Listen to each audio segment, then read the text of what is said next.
So we all get those clients where they just get stuck. They want to do something, they say they want to do something, they promise they'll do it, they show up at the next session and nothing has changed.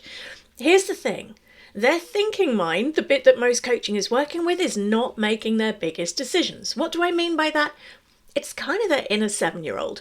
The bit of them that has a memory of a decision that felt a bit like this one, that then looks back through the archives on how did that turn out. And it's that controls the choices that we make. This is the primal part of the brain, and the nervous system are actually what is making your client's biggest decisions.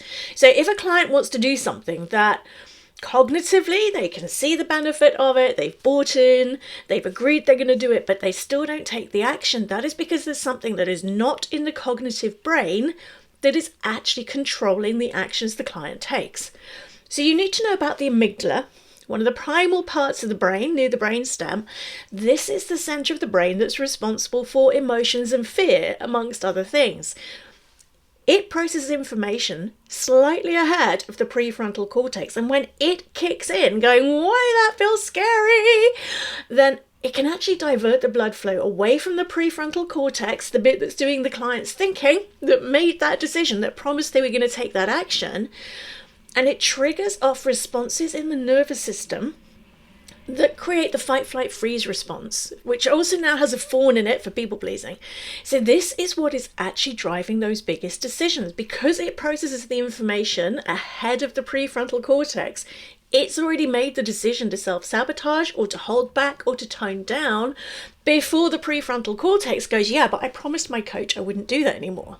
Okay, so it's actually the primal part of the brain and the nervous system that are making your clients' biggest decisions. So if they are self-sabotaging, there is something in there that they actually need to address before they're going to be able to take the cognitively agreed action.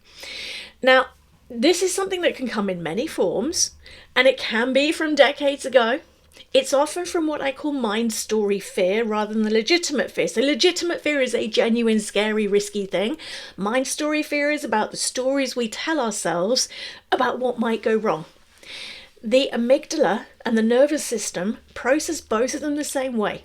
Fire off the same biochemical reactions, create the same self-sabotage. So when you're working with me in master coach level mastery training, one of the things that we do is actually look to identify those nervous system and amygdala blocks so we can help a client to clear them so that they genuinely feel grounded and safe. Because if you get them to try and push on through that fear, this bit just screams even louder, puts its feet on the brake even harder. Okay, so instead of feel the fear and do it anyway, it's clear the fear and do it anyway. We can do this through working with the vagus nerve, through working with the nervous system, and particularly at mastery levels through secondary gain. What is that behavior doing for me? What is the unmet need I didn't even realize was there that is being relied on for this decision?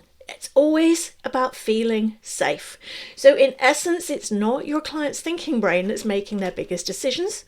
It's the primal part of the brain, the amygdala, and their nervous system.